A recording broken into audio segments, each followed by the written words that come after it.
Hello, everyone. Hello, and welcome to ILA Kelp October webinar. And thank you for making time for this. We'll wait for 5 minutes to allow everyone to join in.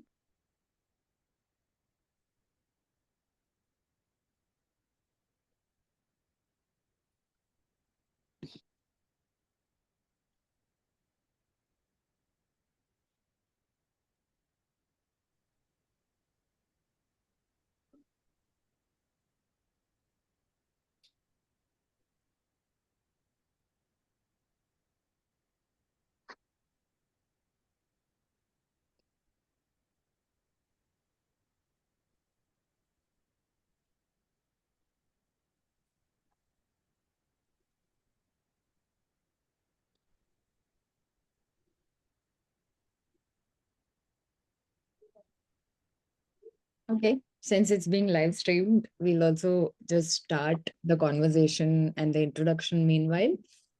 So this month we are doing a very interesting topic. We are talking on supporting male victims, witnesses, and respondents. So before we get into what we have in store for this month's ILA, just a little bit about what this webinar is all about. This webinar is brought in collaboration with Indian Lawyers Association and Kelp.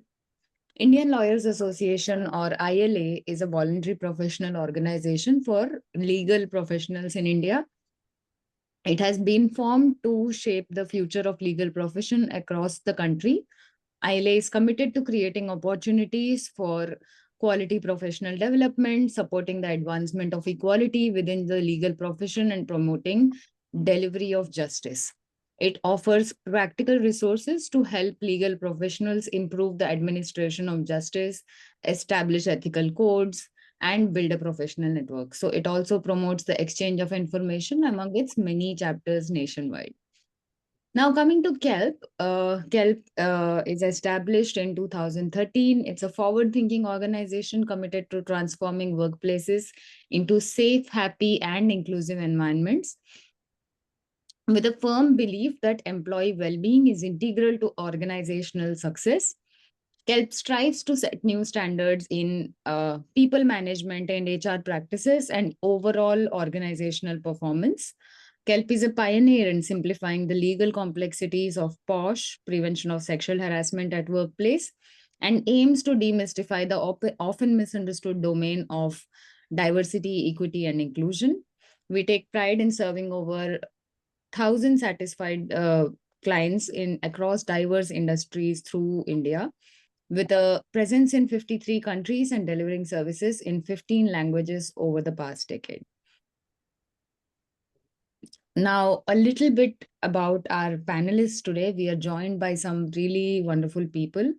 So, firstly, we're joined by Shrikant. Shrikant Sundaram is a strategic HR leader with over 2 decades of experience, currently serving as the Deputy General Manager, Human Resources at John Cockerell, with deep expertise in HR operations, talent acquisition, performance management, and employee engagement across both shared services and manufacturing environments.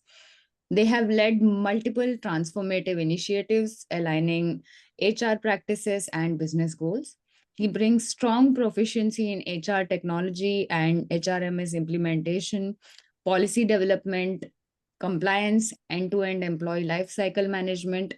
His work has contributed to improve the process efficiency, enhanced employee experience, and strong organizational culture.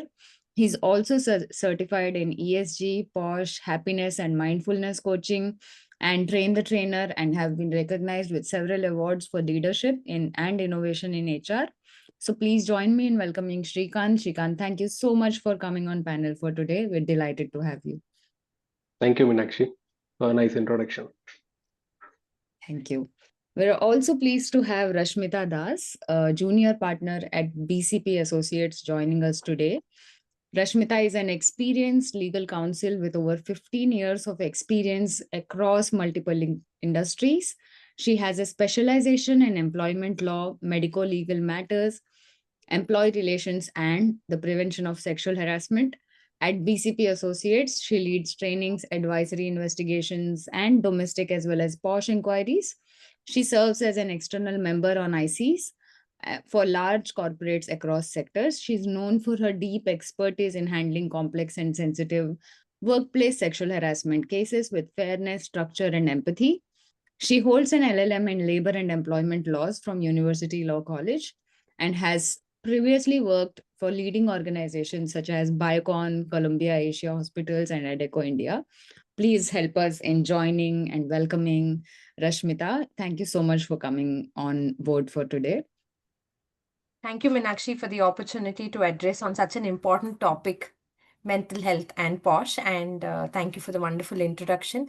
It's lovely to e-meet Shrikant Kalyan as well. And I think in PoSH, every day is learning. We learn from one another across industries, across, various professionals. So thank you.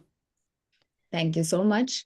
And I will be your moderator for today, guys. I am Meenakshi. I am a lawyer and PoSH trainer with Kelp for the last 3+ years. I think it's going to be 4 years soon. And I have been ideating content on PoSH and DEI and trying to see how law can be a tool for social reform. And I have extensively worked in handling cases with a new lens of empathy and try and understand generational gaps and different kinds of diversities and how they impact workplace safety and how it looks for each and every individual that we work with.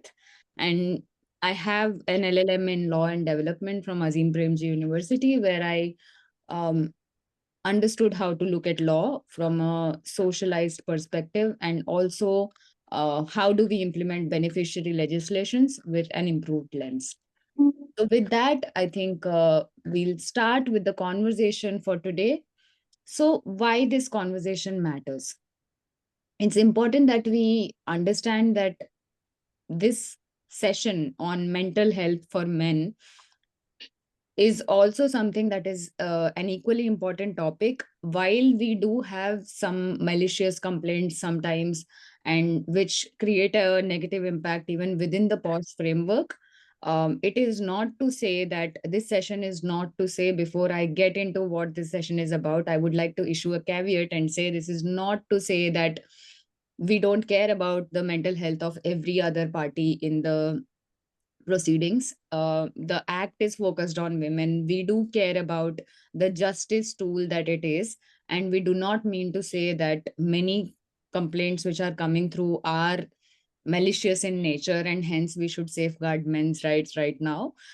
This conversation is about how to handle cases effectively, efficiently, and fairly for both the parties without anyone feeling ostracized, and how gender neutral policies ensure workplace safety and equality, protecting all employees. And in this day and age, when we have queer young men working in companies, they do face immense amount of sexual harassment, and having gender neutral policies has served as a tool for them as well to avail some reform from the issue of sexual harassment that they will be facing, right? And mental health. So there is severe anxiety being men in PoSH procedures, because there is a severe lack of emotional support that is available to men in this day and age. And with November coming and next month being the mental health month for men, we do want to bring in conversations about anxiety from PoSH proceedings, how sometimes they face ostracization from ICs, from some retaliation from their own companies, and how their behavior is misinterpreted more often than not into something that is brewing out of pure evil, and their emotions are not taken into consideration. Cultural stigma. There is a cultural norm that inhibits men from being openly emotional or seeking help. So, this conversation will also focus on how we can build those mental health systems for men as well to reach out and seek that support. And also, finally, empathy and psychological support, I think, are for everyone. and hence it's important that we focus on the least represented category when we talk about mental health, that is men, and we will discuss on what we can do for creating a safe space, whether they are a victim, whether they are a witness, or even a respondent in a PoSH case, right? So with that, without further ado, I think I'll pose my first question to Shrikant. Why is it important to talk about mental health within the PoSH framework, even though the law primarily protects women? So thanks, Meenakshi. Always first was a very difficult one when I talk about when we talk about mental health, is because mental health is not only for any talk about female or male, it's everyone in this world. Okay, so when we talk about mental health, I want to use a small acronym over here. See, we in the mental health sometimes during when aspect of PoSH, there should be a acronym called RAISE, RAISE, RAISE, which normally I talk about it because sometimes what happens is we do not take risk. RAISE are for risk. Sometimes we need to go beyond taking risk, right? Number one. Number two, when we talk about mental health, there is also affected by anger, which is A. This is very, very important how to control one's anger. Third is isolation. Sometimes during this situation, people become isolated. So how to avoid that? The fourth part is abuse. Again, when it comes to PoSH, again, it because of this mental health, because of the abuse, people gets affected. And the last is E, which is exhaustion, because people get exhausted because they are under total mental stress. So when you talk about this, I always use the word RAISE, RAISE. This is very, very important. Second point, which I used to, in my experience, is employee assistance program, how to handle this mental stress, health during this situation. Third is CHAPS. CHAPS is nothing else. C is for communication. H, we always, when we talk about to reduce the stress, sometimes we need to use humor, which is appropriately used at the situation. A is what is that action we are going to orient, and what is that action we are going to approach.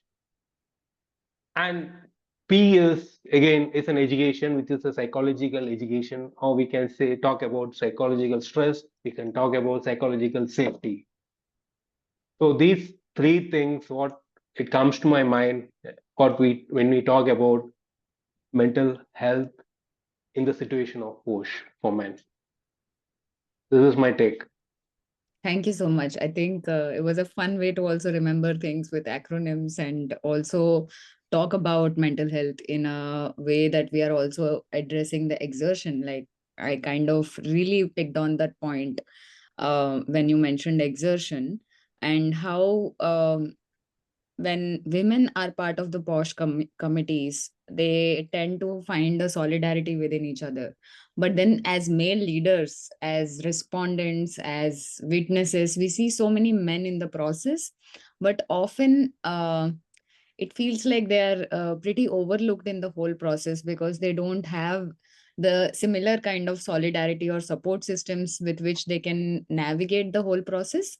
So, Rashmita, because you do have case handling understanding, so have you seen any kind of emotional or psychological impact that PoSH investigations typically have on men, whether as respondents, witnesses, or even as leaders managing these cases? Absolutely. So Meenakshi, I would perhaps go with a few case studies or few scenarios that, we have handled, especially like how you said, in our day-to-day life, we meet so many men who are, named as respondents, right? Because the PoSH Act per se provides a redressal as per the Act only to women who are, sexually harassed either by women or by men. But I think majority of the complaints that we receive are against men, right? So I think the first, if I'm allowed to take about 5 minutes, I would like to explain the different situations that we see. One is a situation that, as per the Act, it says the complaint copy has to be sent to the respondent within so and so days and seek his response. Many a times we see that this first emailer itself comes as a shock. Whether the incident has occurred, whether the person may be held guilty or not is secondary. But that first email coming from the IC inbox itself is a shocker.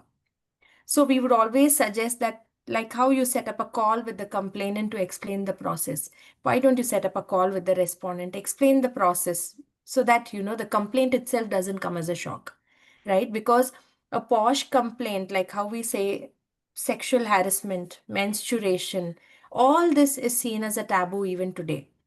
And similarly, when a complaint is raised against a male colleague or a person belonging to the male gender, that itself is a taboo for them as well, right? If somebody is terminated on grounds of misconduct, it is a different thing. But Yes. they still take it with a pinch of salt. But when someone is terminated on grounds of sexual harassment, they see it as a point of no return, right? It not only has an impact on their professional life, also it impacts their personal life, right? Um, some people may be open about it, may be comfortable to share it with the spouse, with the family, or extended family, friends, seek support. But looking at how men take these things, right? They feel that they cannot express their vulnerability to anyone. So first thing that gets cut off is, I am a man, and if I tell somebody that there is a complaint of sexual harassment against me, how is it that my spouse is going to look at me? How is it that my friends are going to look at me? One is seeking support. Two is they feel they are ruining their own reputation. So that could be the first setback for them to seek help, right? And then the inquiry process starts. If we are talking about a very neutral IC, which is giving an equal opportunity for both parties to have their say, I think it all goes with the kind of with the way things are spoken, the things are expressed, process is defined, etc. Many a times we see that in PoSH inquiries, one or two IC members or anybody for that matter, right? As soon as the guy enters the room, hey, did you do this? You did it. Come on, accept it. If you accept it, we'll ensure that, the punishment is going to be less.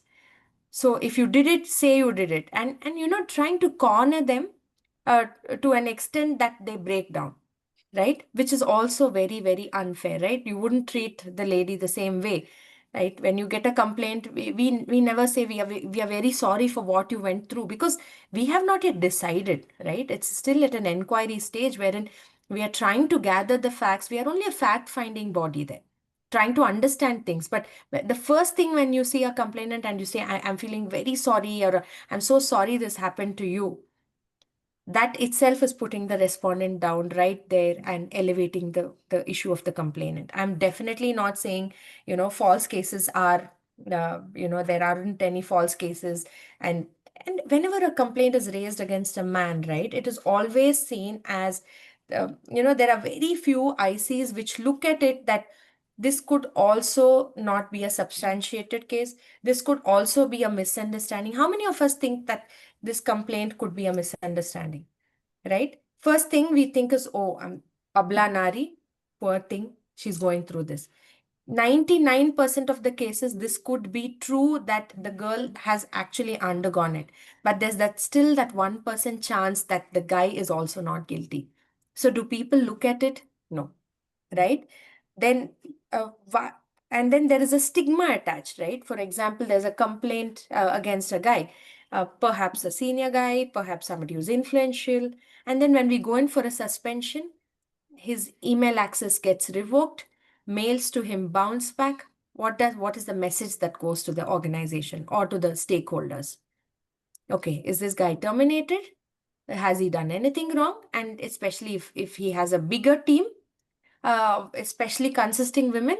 Is it that, the first thought itself is that, is he a person of loose character? Right? So I think these predetermined notions that people have against a particular gender also could be one of the reason that people may think that when a complaint goes against a man, he thinks, uh, this is a women-centric law. People are only going to favor women. People are misusing it. See, fact finding is one step, right? Even before that, the kind of thoughts that come to them, oh, she's a woman, she's trying to, misuse the law, or she's a woman, so they're going to listen to her, she's going to shed a few tears, and everything's going to go in her favor. Right? We have had situations wherein respondents, especially I'm talking about in false cases, is that, the lady files a complaint in multiple avenues, one with the IC, one with the women and development, women and child development agencies. It could be a police station. So we have had some situations wherein a lady has filed a complaint against the guy in multiple avenues, and the guy is facing the heat from everywhere. One, the police is doing an investigation. Two, the IC is doing an inquiry. Three, somebody from the women activist group tries to approach him, trying to find out what happened. Right? Then we have had situations wherein the respondents really break down. They say, ma'am, I'm not able to face my daughter. I can't face my wife. If I go, towards my father, he's perhaps looking at me like, I have already committed it, because some things do not stay, confidentiality doesn't stay. Sometimes it goes to the media. Media is always waiting to find news like this, right? So many things happen. We have always been talking about what women go through if, there is a kind of sexual harassment that has happened to her. But even looking at that 1% possibility of what men go through, I think when we look at it with fair eyes, following the principles of natural justice, we are going to make it much more comfortable for both parties as well as the witnesses to participate in the inquiry.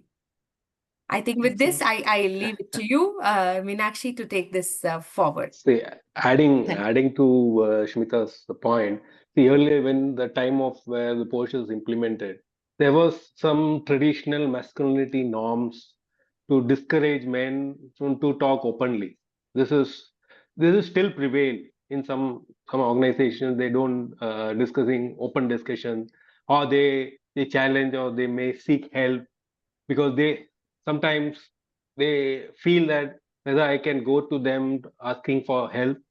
So that is the questions that comes to their mind. Because of that, their own emotions are suppressed. That's where again the mental stress has been increased, and it leads to a psychological distress, which is again workplace. I can talk. So this is also very important when we talk about some of the traditional norms which we follow today.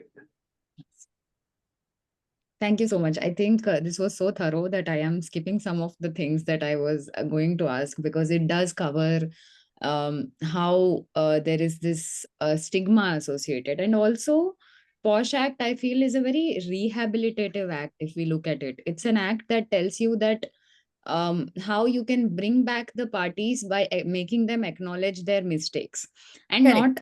I don't want to put levels to PoSH cases here and say that this is more and this is less, but genuinely sometimes some cases are actual misunderstandings where the men are confused that the other person is actually reciprocating and showing interest. There are generational gaps, there are cultural gaps, and you're working with such diverse people. You Correct. sometimes don't understand, and there's a genuine mistake, and the person comes up and says, I did make this mistake. But the amount of othering and like the ostracization that they face from the company by and the employees, like even the IC is neutral, they are being fair. He's coming in and saying that yes, I did say these things, but I actually did not realize it's landing like that to this person. And then there is this whole employee gang that is just harassing the man because they're like, oh, you have a PoSH on you, you have a PoSH on you. Like PoSH in itself has become like a swear word at this point. I was dealing with a case yesterday. The respondent, it was a misunderstanding case where she misunderstood that he is looking at her incorrectly and all. But he is actually the IT guy. So he is basically supposed to stand close and do the computer support. He got so scared as soon as the PoSH case was filed, and he ran away to his hometown, and he's like, I am resigning now. And I'm like, this could have been let off with a warning. Why are you running away to your hometown and making it into a thing? Like, even if it gets proven, it's max to max a warning. But he's like, I want to quit. And he ran off to his hometown. He's scared now to come back to office. So this is the level of impact that PoSH proceedings create even on respondents, and also business leaders who are basically men sitting in these proceedings, hearing how all men are horrible, and like how people start yelling at people, and it can be very difficult to fathom your head around it. So that makes sense. Now I wanted to ask Shrikant, because you come from the HR experience, I would like you to um, bring in the business side of things, like being somebody who has the human understanding. Can you tell us how organizations can provide mental health support to men who are involved in PoSH inquiry without appearing to downplay the seriousness of the complaint?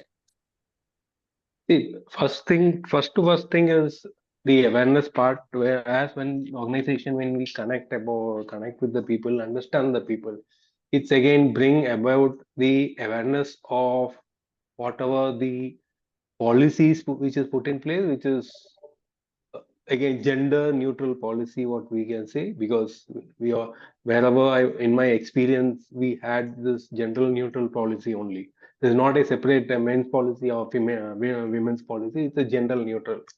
So again, when we talk about this, we have a storytelling mechanism, because again in this process of understanding the situations, it's a storytelling mechanism, right? What Rashmita rightly said with the case study.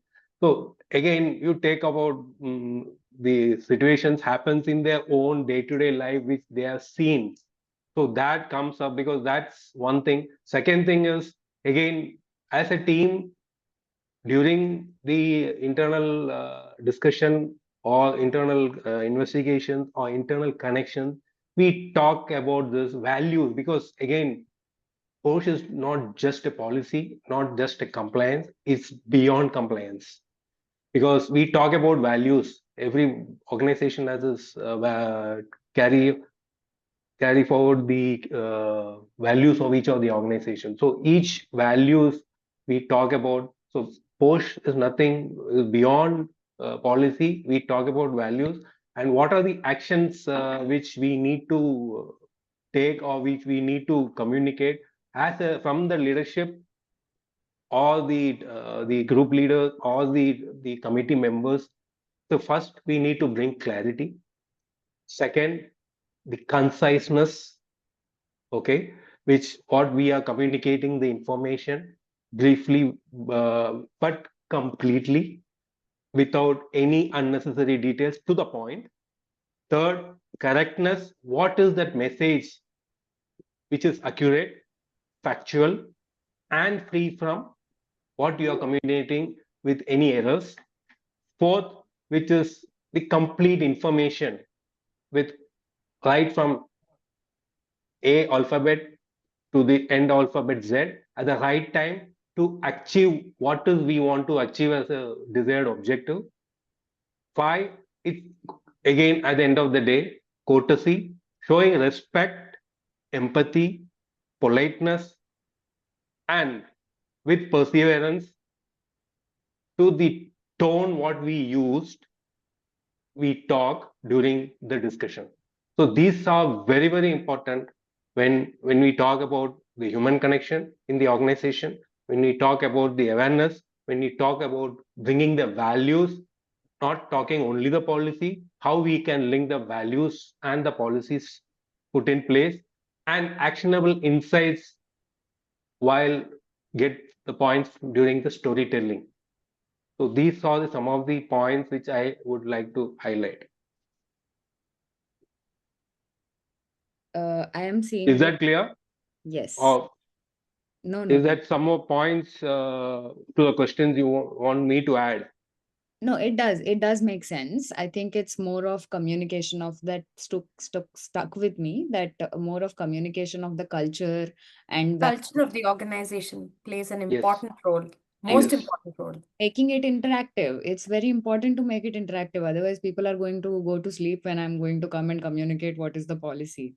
So Could that's I really could the I storytelling. And could I add on Yes, Sundar, just 1 second. I will to take that up. 1 second. Yeah. this point particular? That's the reason. Yes, yes. I'll just finish and then. There's also some organizations which set up EAP counselings and tell the parties as soon as the case comes that you have the option of availing these counseling services within the company. Correct. There is training given to IC members to not harass and intimidate the members, and also train your company members on retaliation against all parties and tell them that you have to stand by your people. If some posh case is filed, you have to stand with your, even if it's a respondent, you have no business in going and judging them and policing them. Otherwise you are hindering the due process that is followed by the IC. So those little nuances need to be taken into consideration. Yes, Sundarajan, you wanted to add something? Yes. Well, the points added are right by all of you, but what I want to add was in a very specific case, where in case I felt more importantly retaliation need to be managed very very Absolutely. correctly, because I have seen people have gone up to the level of running away from the job, suicidal tendencies, and the man taking a revenge on her. I will, they have used the words like, I will show what is sexual harassment to her. And he was really, what do you call, the respondent was proved guilty. And we yes, even terminated it in one of the organizations. So the message is, how do you manage it? For example, I had to, that particular case, I have to counsel him. It did not work. I have to use antibiotics and surgical method, like lodging a complaint to the police and going to the police station and insisting the police people to call him, warn him, and take an undertaking from him. He will not harm the person, because he was definite to harm, because he was a very, very, really a nasty person. I've also had a case where the other case was uh, uh, the boy was he was not guilty at all, but it was an allegation because the law was there, and the lady wanted to experience and test the law. So I've had a one other case where the woman was so hurt, her parents told her to resign and get back. And the father is telling, she has been the brightest in the family. You continue, manage yourself, just manage yourself and be in the job. Mother is telling you, get back. So Yeah. these issues are most important is how do you manage retaliation, because to manage retaliation it needs a courage. Me being an HR person, I could do yes. it, but not quite all of them could do that. So, and also in a case I've seen abuse of law by a woman, when we also after conducting an inquiry, uh, she was so bad and so vindictive, because one of her accomplished was terminated on sexual harassment, one of the manager. So she want to take an attack on the company. So Yeah. so so these dynamics definitely requires a balancing factor. I Yeah. personally believe that IC people should also acquire the skill of balancing factor. We need to Yes. be fulfill the objective of the law. Two, we need to be assertive on the process of the law. At the same time, we have a role which is not mentioned in the law, is balancing the reactions or balancing the or antidote for the side effects of the medicine. Absolutely. Thank you so much for that input. Actually, it is very important to see the two sides of the coin. Like there are cases Yes, where it's yes. genuine, and then there are cases where people can be very, very harsh and vindictive in how they are pursuing PoSH. And that doesn't mean that we will negate the validity of PoSH and we will say that tomorrow there shouldn't be this act. But how do we bring that balance out? I think it's So important. this The is one one more point point. mentioned by you, Meenakshi, is very correct. One of the person who told, I have just married, I am only about 6 months, is one of the participants to the program. He was not a respondent. He says this law is highly women centric and not man centric. Imagine I'm newly married, I'm not yet have an understanding with my wife. If she comes to know there was a false complaint against me because I was a project lead and I insisted on work, and that if I have a small hiccup with my wife, that will be the beginning of the breakages. Yes, absolutely. So definitely, as you said, that counseling, managing it very balancedly is one of the skill of the IC. Yeah. So I think it's also something that Shrikant and Rashmita mentioned earlier, that there's a Yes, stigma associated to PoSH. So yes, firstly, yes. we need to work on combating this stigma, that if a PoSH case is filed, it's not the end of the world. The IC will figure out an appropriate way to resolve it. And we don't need to get into vigilante justice to resolve these issues. Now, I think my next I'll question add just is one more point. coming. The stress is not only on the agreed women and the respondent, it's also for the IC members. Absolutely. I know So how Yes. IC members undergo the agony, either my to support or not to support, or isolation. They also undergo isolation. yeah. They also feel, unfortunately, I need to handle this. Yeah, I want to just take that point and ask the next question to the panelists who are sitting here today, that in what ways can the internal committee handle inquiries with empathy while still maintaining this objectivity and procedural fairness? Like, are there any tips and tricks that you may have from your handling? Any of you can take this up.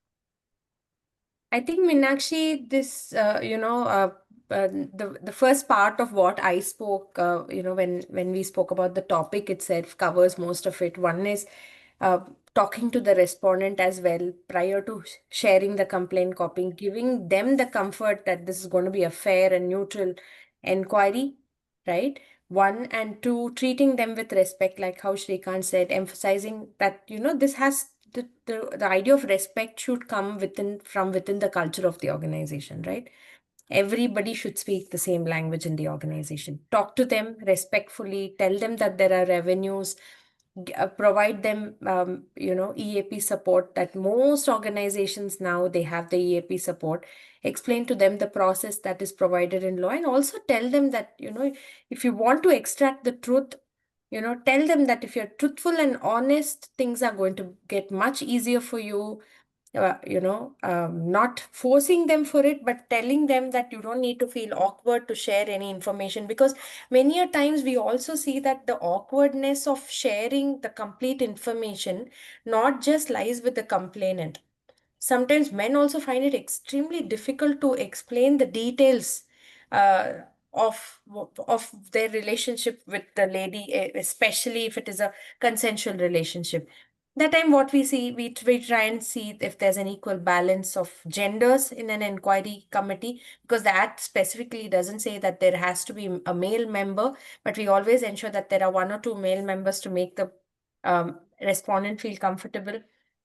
And if we Hmm. see that there is a hesitation in them trying to express themselves, then we request the women IC members to step out for a few minutes, so that those specific intricate details can be shared with the male IC member only. And later, that information can be passed on to the other IC members. And, only go for things like suspension if it is absolutely required, right? And only if we feel that there is a scope for him to influence the witnesses and we have some solid proof.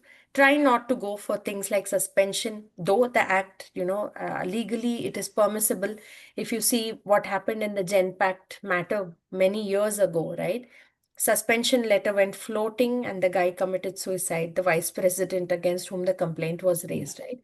So to avert such things from happening, we're telling them that, yes, this act itself is reformative in nature. The idea is that, if there's a misunderstanding, it needs to be fixed rather than, going with this retributive justice, saying, okay, if you are accused of sexual harassment, I'm going to ensure that you never get into the corporate world. Your career is lost. And like how Mr. Sundarajan was saying, not coming with that vindictive nature or attitude that, I'm going to, yeah, that's true.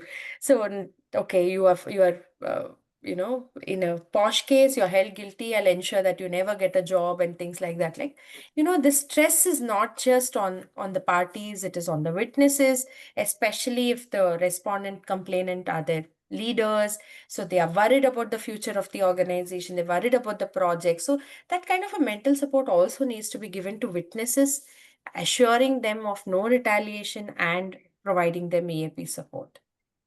Yeah.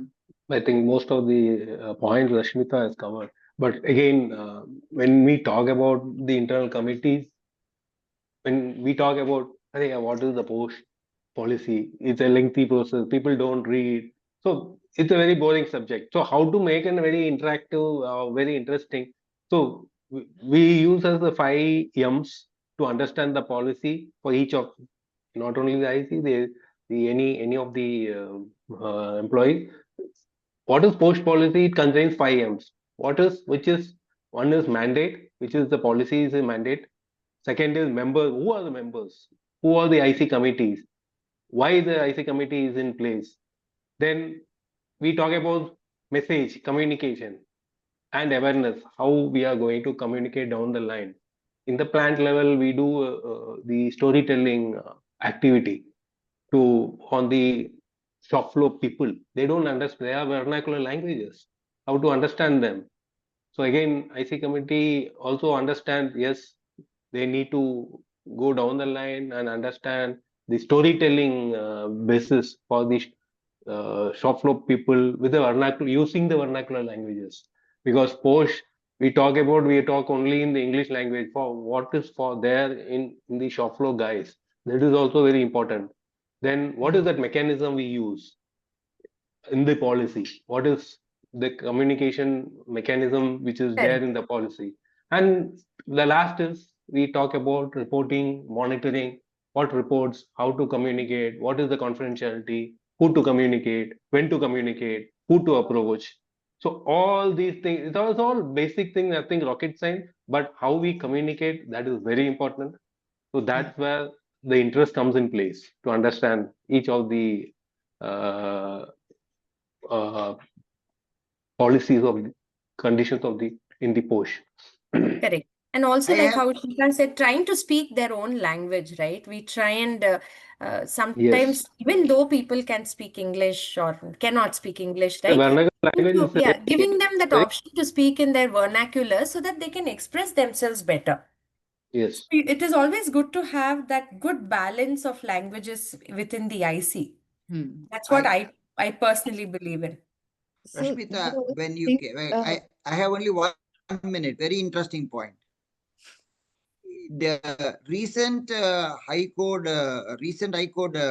one of the high court in the last month, I saw a case study wherein the judge has used an idea of amicus curiae, because we have never used this in PoSH so far, but it's used in high courts, used in some courts, or for this to bring a neutral view.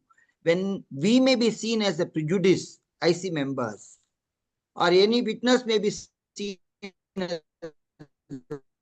prejudice, bringing an amicus curiae who is mature, who is not a part of the IC, will add neutrality, acceptance to everybody, and it will save the organization's imbalance also. I think it's a good idea, as told by the court. We can use experts to resolve issues. She has used the word we can use experts who may not be connected. So she has forced it. I think we should start somewhere. I am going to use amicus curiae somewhere. absolutely, go for it. I also now come to our last segment. I think we are towards the end of the session. So I want to bring the main question on how I have two questions here that I think both of you can contribute to. First is how can HR and IC members identify these signs of distress or burnout for individuals who are in PoSH cases, including your respondents, witnesses, and maybe IC members themselves who are handling it alongside their regular business work? And can we build like peer networks or male allies who will support this culture of sharing within uh, male male groups that are being created where toxic masculinity is not the norm anymore. I think even generationally it is changing.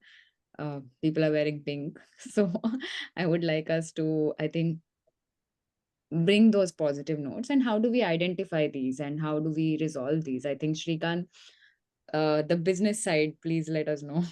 So first is basically the changes. We talk about the day-to-day performance, absenteeism, attendance. So that is one way we can monitor. Then we can look at physical and emotional symptoms, the behavioral changes, and when we communicate with the verbal and non-verbal with cues. But again, that is very difficult. Sometimes some people speak, some people doesn't speak. Again, some people have the observation of taking themselves in because of the retaliation symptoms. Second, the trauma with the IC members too, also sometimes because of this the inquiry. And again, the final part is the signs of discomfort for each of the employees, which is very important in today's world. When we talk about PoSH, any cases happen, immediate is discomfort. Immediate is discomfort. So that's key points which I would like to highlight. All right, thank you. I think it took me a minute to understand that how do you identify from performance, because I'm not from the HR side of things, but I see that if there's a drop in performance, Because attendance and performance matters. When you are not reporting office and he is in a stress, when he is in the stress, he cannot perform his day-to-day work.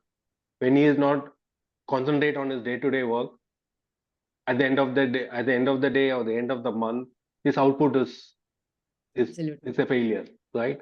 So Yeah. it has a co-link. Just to for I think I'll add on an point. organization where there are PoSH instances, the performance was at 53%. After PoSH dealing and really penalizing a wrong person and doing the manager's part of training and explaining on principles of natural justice and self-management, the productivity went up to 96%. And the person asked, and I introduced DEI along with the manager's training. In the process, it helped to bring in neutrality. And that became the best project of in an IT company. So it does resolving PoSH issues, does bring in unity, and also it removes the negative factors in the culture in the organization. For sure. Love that point, Sundararajan. Thank you so much for that input. Actually, my next question was also going to be about that. Like, looking ahead, how can organizations go beyond compliance, beyond bare minimum compliance, to integrate psychological safety? What are the best practices to include gender sensitivity into their PoSH and DEI frameworks? Because I think this is a DEI issue, if not just PoSH. Yes. I think, and the first thing what comes into my mind is having a gender neutral policy, right? That itself gives you, that itself makes you win 50% there, right? If you're going to have a policy which is going to be only in line with the act, which says, okay, there's only a redressal for men, then the the the gender of males, male colleagues in the organization, they are shut there 50%, saying, okay, so now this is only for women, this is, do we never have a redressal and things like that. So I think as a positive step, when you get the policy itself to be gender neutral, you're opening up more pathways and clearing that blockage in the mind of everybody, right? Because now genders are not just two, right? There are multiple genders. And don't just keep this policy also for men, keep it for people of all genders, right? Because every gender has the right to work in a workplace which is free of any kind of harassment. So once you do that, you have a gender neutral policy, your examples are such, you start taking up complaints, of course, not as an IC, but as another special committee. You start taking up complaints from other genders, it makes it so much more comfortable for them, right? So I think, Yes. and apart from I, that, all that we and spoke, yes, please go yes, ahead. and also one more important point is leadership involvement, engaging the senior management. So, which is they need to be a champion, championing the cause at workplace, because that is very very important. The involvement of the senior management, and that's where you bring the safe, psychological, and gender neutral workplace, which also reinforcing which this is about the post. It is part of organization values. We cannot say post is different and organization's values are different. How we integrate the values with post, this is very very important. Absolutely. I think also some best practices are that I have come from both of you are coming from this is why involvement of senior leaders to talk about shame, guilt, anxiety, and when they open up about these kind of things, I feel like it's such a role model. Like I have really noticed these business cases happening in front of me where the communication is also from top down with an idea of how you're bringing it from bottom up approaches. Like you mentioned, how do you do sessions for factory workers in vernacular languages? But at the same time, your business leader is sitting and communicating the message at the top, saying that, yes, I want to create a safe workplace for everybody. Everyone should come out and talk. And I think that psychological safety, when it comes from leaders, it really sets the tone. Then if anyone is in the middle bullying and creating problems, like I'm sorry to say this, but a bad HR can really mess up things for a company. And have seen this firsthand that they are noticing there are problems and gaps. Like PoSH trainings are not the only thing that are helping, right? The company is doing 5 PoSH trainings per year, but you still see there is a very bad like boys group and girls group created on the floor.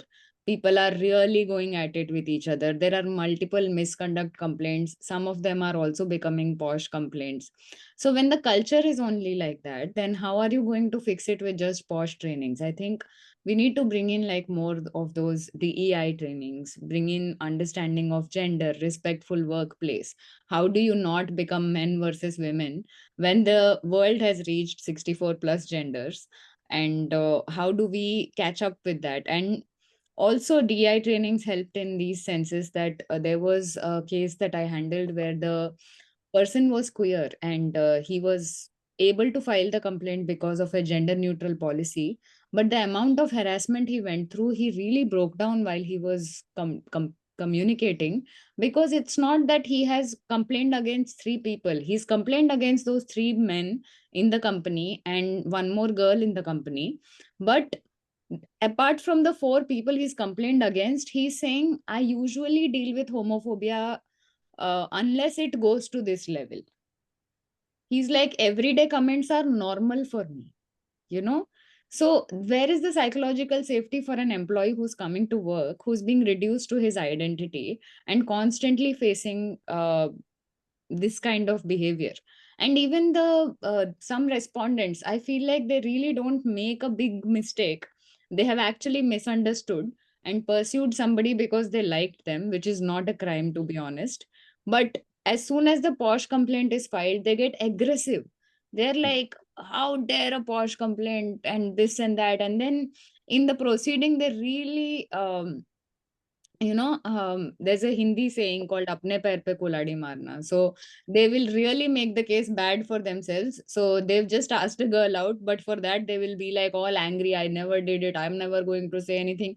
So the hostility they bring to the proceedings can actually make it really difficult for them to continue. So if they had a place to manage that anger, if they had a place to deal with those emotions and then come to the hearing and know that this is a safe space for me, they would have continued and saved their they would have continued with a lesser punishment than what they would have gotten because of the aggressiveness or hostility that they show.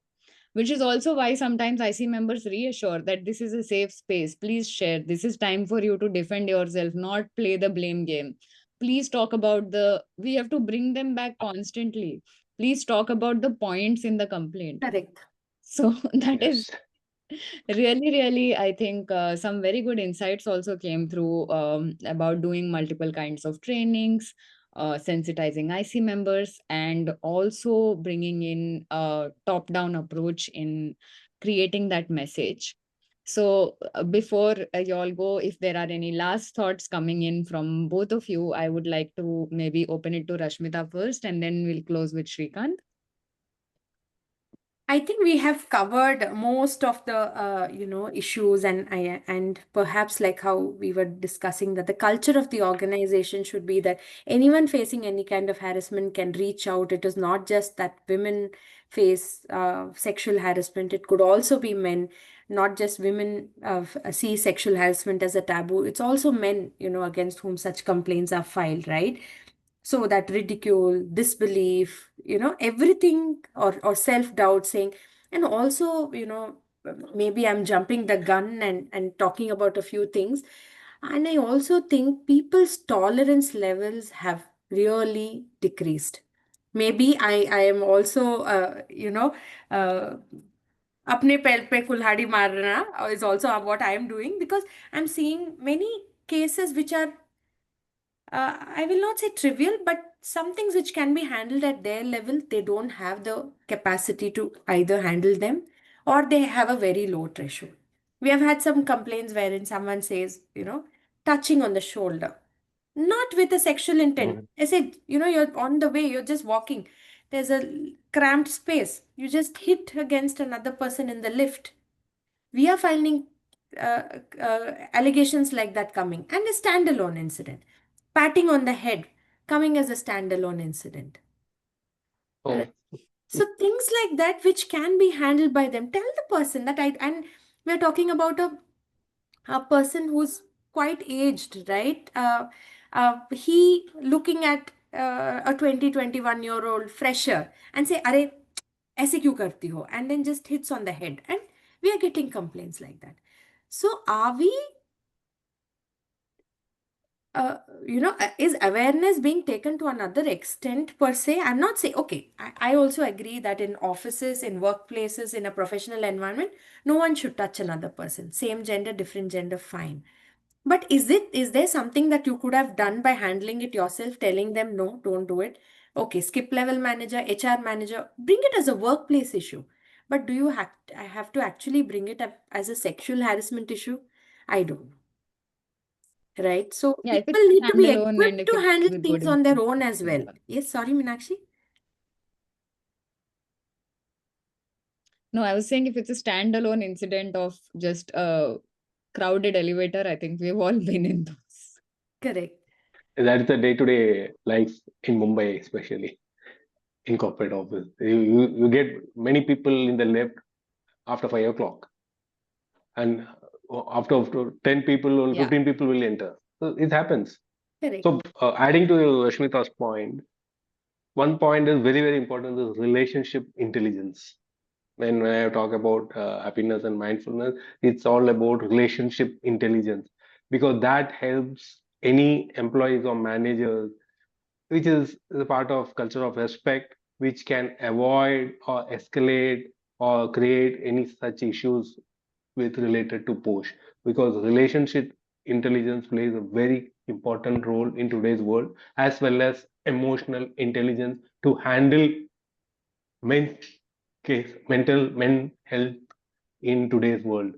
Emotional intelligence, that is also very crucial. That is two things I wish to before the close. Yeah, I think absolutely. These practices also build a little bit of like ability to handle much better. Like every time I do a PoSH training, I talk about deep listening. How do you listen without reacting, and how Yes. do you empathize with people without sympathizing with them, right? So I think it's important to have these, even though they sound generic for us when we hear these terms, but when we put it into practice, it's actually very difficult, and it's important to do that. So thank you. Shrikant, I think there's a question for you on the chat. What was the last experience M. You mentioned some 5 M's. So there's a question on which is the last M. Would you be able to clarify that before we close today? Which is managing and communication to the IC members. How to manage and communicate during the cases, IC cases.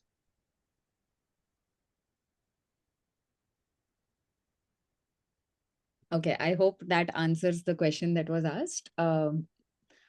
So with that, I think we have come to the end of our time. Thank you so much, Shrikant and Rashmita, both of you, for making time for this from your busy schedules. I know it is tough, and I really appreciate it. And hopefully we'll have more such panels in the future. So thank you so much. You both have been wonderful, and I have personally made notes of so many of your insights that I am going to use in my life too. Thank you so much. Thank you Thank so you. much. I think we have all learned from one another, in today's session, and in our mundane everyday activity, we don't have time to reflect on these things. So I think it was a good session, and thank you so much, Meenakshi, for inviting, and thank you, Shrikant, for being a co-panelist. Thank you. Yes, thank you, Rashmita. Thank you, Kelp. Thank you, Meenakshi, for moderating the session. It's all fantastic questions. I think it's all thought-provoking questions and thought-provoking answers. What we get, it's on what we learn from each other. That is, at the end of the day, the most important takeaways. Thank you, everyone. Thank you all. Yeah. Thank you. Bye-bye. Thank you. Bye-bye. Bye-bye. Thank you. Bye-bye. Participants who have joined this from their day. So thank you all. You also make this wonderful. Bye. Bye-bye. Yeah. Bye-bye.